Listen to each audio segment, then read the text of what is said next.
Hey, buddy. Hey, buddy. Oh, is that where he's going? He's in my way. Move it. Oh, he's in the way. Looks like aliens.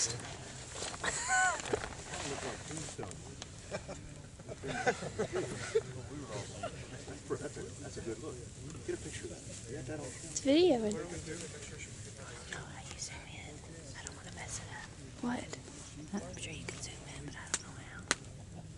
Wouldn't it be the same way you zoom in on the camera? I don't know.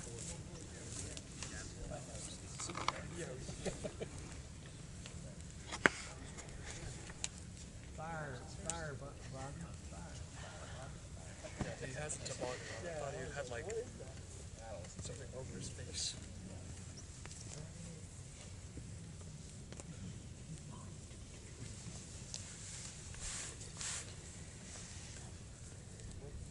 Hello, everyone.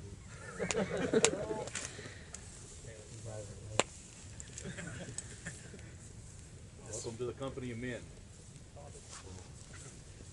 I feel welcome. Do you trust me? You said that a lot of times on the way over here. Alright. Well, Adam's been on a journey tonight. Three guys have been pouring into his life for quite a few years.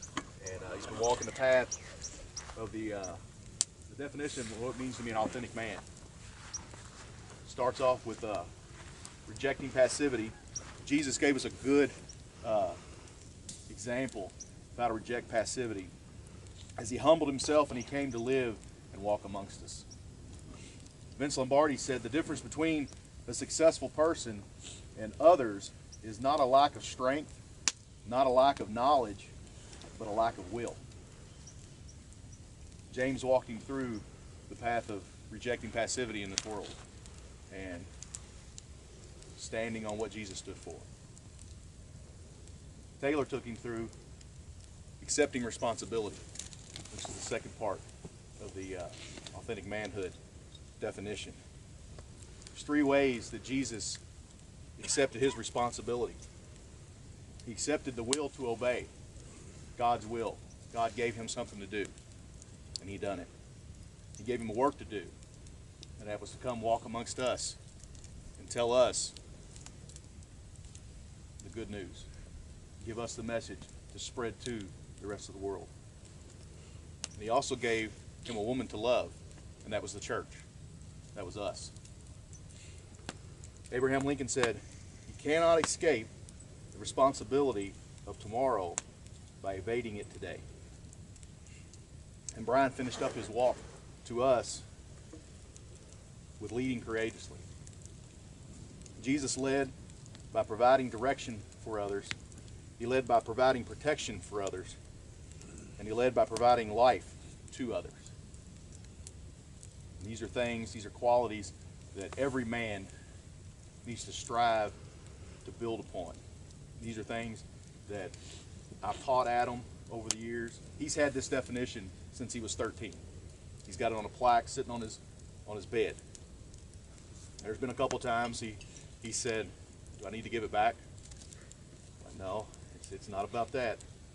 It's about looking at it, realizing what it means, and striving to live that way.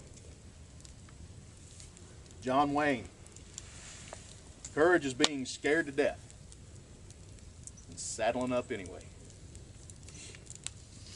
Billy Graham said, courage is contagious. When a brave man takes a stand, the spines of others are often stiffened.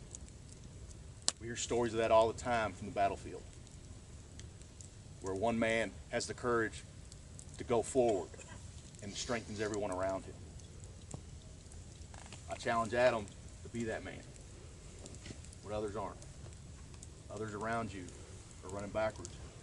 You go forward in this world, because you know who's leading. You know Christ is leading. The last point of the definition of authentic man is invest eternally. You know, we're told to invest a lot of things in this world.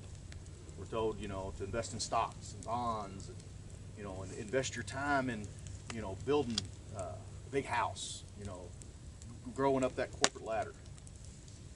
But God tells us those things will all pass away. That we need to invest eternally. We need to invest in things where moths and thieves can't steal, moths can't destroy. You know, everything on this earth is going to pass away. We're all going to die eventually. You know, everything around all these cars, they'll rust. You know, the money can go away, it can be stolen. But the things we build up in heaven, those can't be taken away. Not really. It says Jesus invested in the eternal. He lived it and he taught it. Matthew 6:19-21 says, don't collect for yourself treasures on earth, where moth and rust destroy, where thieves break in and steal. Collect for yourself treasures in heaven, where neither moth nor rust can destroy, where thieves can't break in and steal. For where your treasure is, that's where your heart will also be. Now, Adam, I challenge you to constantly check yourself for where your heart is. Find where your heart is, because that's where you're going to put your treasure. It's your treasure in heaven. It's your heart in heaven. Are you focused on what God wants you to do? You know, as you're moving forward, as you're getting ready to graduate, move into more adult things, you know, with college and different things like that, you need to constantly keep yourself in check. And these guys right here, that's why they're here. That's why they came. Just as for so many years, you followed those men over there, those guys. You've been following them. Several of the men here, you followed them. You've watched what they've done. You followed me. You've watched how I've done things. Some things you really have taken on really well, you know. But as you and becoming a man has nothing to do with what age you are. It goes beyond that. There's some men in this group. We all act like kids. Several of us, you know. But it's deeper than that. And as you're making this transition, just as you didn't follow these men through this field, you walked beside them. And now you walk beside this group of men. You walk with us.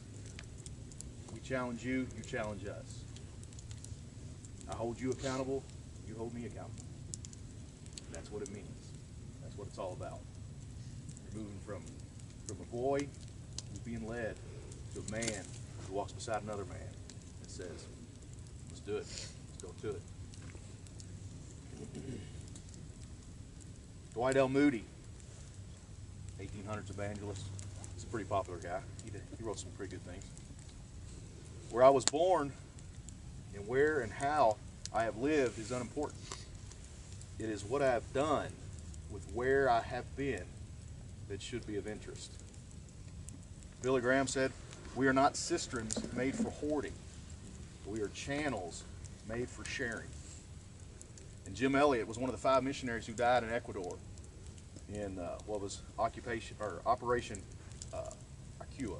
Made the movie about it in Edge of the Spear, I think it was. He said, he is no fool who gives what he cannot keep to gain what he cannot lose. God has invested something in you that he doesn't want you to keep to yourself. He wants you to spread it. You know, and you have a very unique gift of being able to spread it. You know, just like you've been able to take a few of these guys under your wing and you're starting to mentor them. You know, they may not connect with other guys the way they connect with you, just because God has gifted you in a unique way. You know, he gives all of us in unique ways, and he allows you to use your gifts to reach others. That's something you don't keep to yourself. You have to pass it on. You have to invest in other people, not just keep it to yourself. And with this being a special occasion, I wanted something for you to have that would be special, that you not only would remember the walk that you took coming up, freaking out as I drove you through a field, blindfolded. Yeah, I'm pretty sure I had a nightmare about that. And there's probably a movie made about sure, that yeah. somewhere. You know, stand here, wait for further instructions. What? You know. But I wanted you to have something that you could look at. Every time you see that, you'll remember this night. You'll remember the walk you took. You'll remember the men who stand here today. The men who said, you know, I want Adam to know that he can rely on me. You see him? There they are. There they are. There it is. So that we have some Irish background. We have some Irishness. We have some Irish and we have some Indian. We have a lot of. I don't even know. We're Irish and Indian. Okay. Irish and That's Indian. news to me. I had no idea. Yes, we have Irishness. Because if y'all see our videos that we did from Washington D.C., you probably wonder where we're from. But bring the box. Bring the box up here, guys. Bring the box. Bring forth the box. It's the archive of the company. Bring the box. We might need a bigger box. Thank you, guys. It's a chainsaw box, right? It was.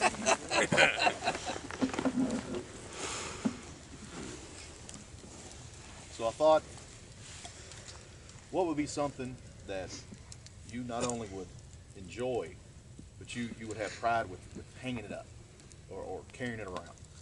You know, would you wear a ring? What? Carrying it around. Just go. Gush it. Okay. You know, I've heard stories of fathers giving their son a ring, you know, to symbolize this transformation. I thought, no, you don't do good with rings. You do not do good with rings. So the one thing that came to my mind, he's all good, was a sword. You like swords? I do. You like cutlery? Got some swords already in your room. This is a special sword. This one's a little different. Being that we have an Irish background, I thought, what more fitting than a Celtic battle sword? The Celts were one of the first people in Ireland. Let me tell you a little story about Celtic swords. Celtic sword is approximately 30 inches in length, with about a 23-inch blade. It's double-edged. Features a blood groove. Blood groove allows for more flexibility when maintaining its strength. There are two types of Celtic swords: the long sword and the short sword. It was during the Roman occupation of England that the Celts found themselves in Roman workshops and learning new skills for producing swords, and the Celts were known to produce some of the longest swords in history, some measuring 6 foot long. That's a big sword. The long sword is most commonly known for its anthropomorphic, Good try. yeah, hilt. Big word. Anthropomorphic. There it is. This is often made of an organic material such as a horn, a bone, or even wood. In front of the guard was often found an iron plate shaped to match the mouth of the scarab. The scarab was suspended from the belt made of iron links. The short sword's only difference was that it had an abstract or Anthropomorphic. Anthropomorphic. That's right. There you go. hilt. Leave it to the smart guy. See? That's why you have a group of men. See? We all have strengths. I just got fun. Hilt made of copper alloy. The Celts would often decorate the hilts with amber, ivory, gold leaf, as they put a high price on fine weaponry. Celts were the first people to give their weaponry names. The most famous example of this being the legendary Excalibur sword of King Arthur. We're related to King Arthur. How about that? Look at that. See? Royalty right here. Royalty. Another first was the Celts was placing our weaponry in sacred lakes to honor the dead. Today, rivers and lakes are the best source to find such artifacts. So as I was looking, I thought, what would be a good sword for Adam? Did you get this sword out of a lake? I did. It's Out of awesome. that lake back there? That lake back there. Yeah! The lake is back there. So you're all turned I around. don't- You have no idea. True, I have no idea where I am. So, Wow. you have a Celtic battle short sword. Now, not only is it a sword, not anybody can have this sword, because this is custom made just for you. It has your initials on it. What? ACH. That's me. Unless you find someone else that has the same initials. It also has a verse.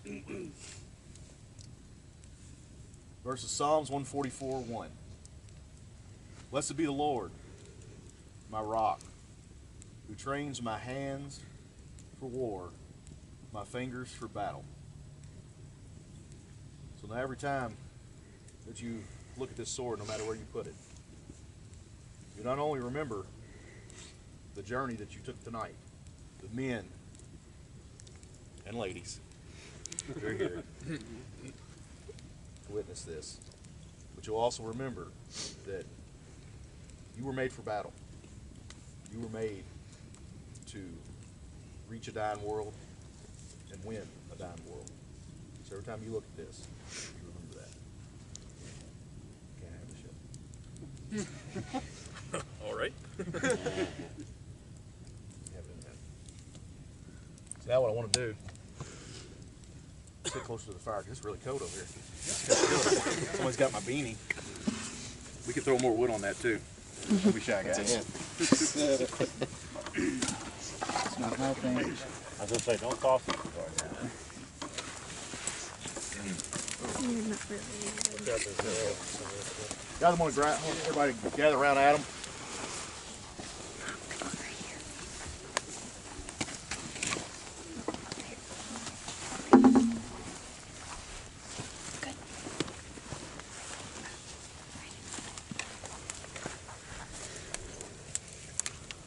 No, put it down.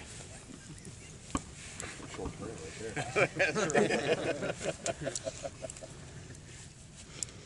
I'm gonna ask Brother Rodney to start us off with a word of prayer. And wow, we made one move. Well, I'll die. Scoot that way. He's gonna follow you. That's the way fire works. Tear it up. I'm not standing. Now I can't see him.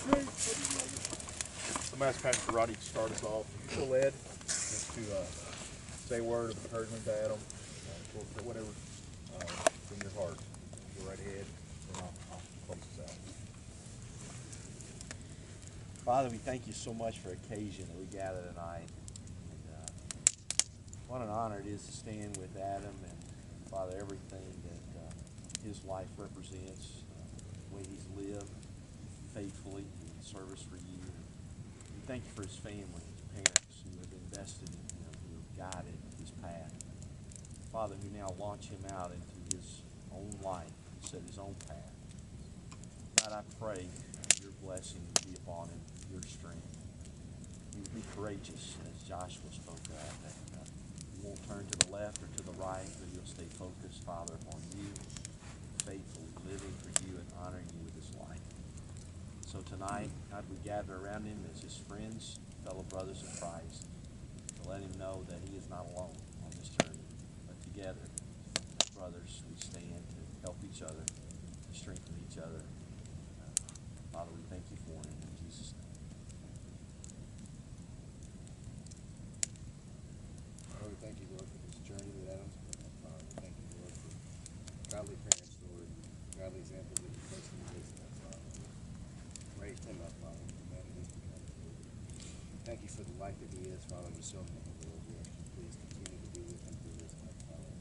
Let him know that he is not alone, Father. He always has you to walk with him, Lord. He also has all of his brothers and sisters in Christ, Father, who are there with him.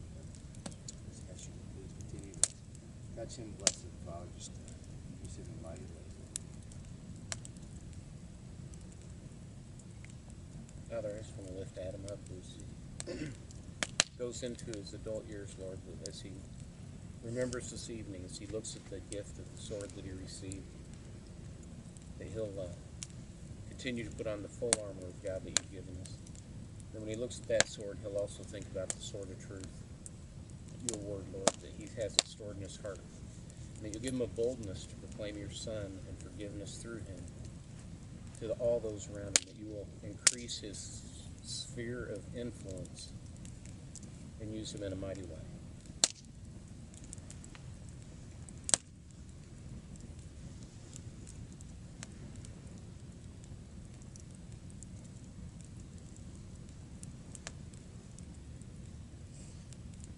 God, we cannot ask anything more from you for Adam.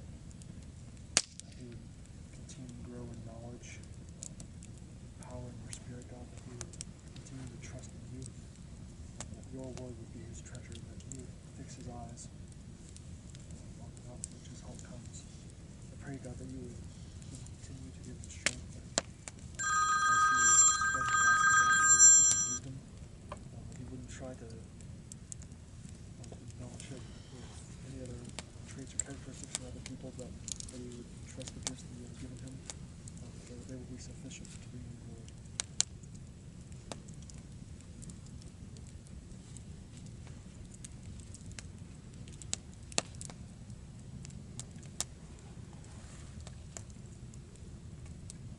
Lord, I come to you tonight and just, I thank you for Adam, Lord.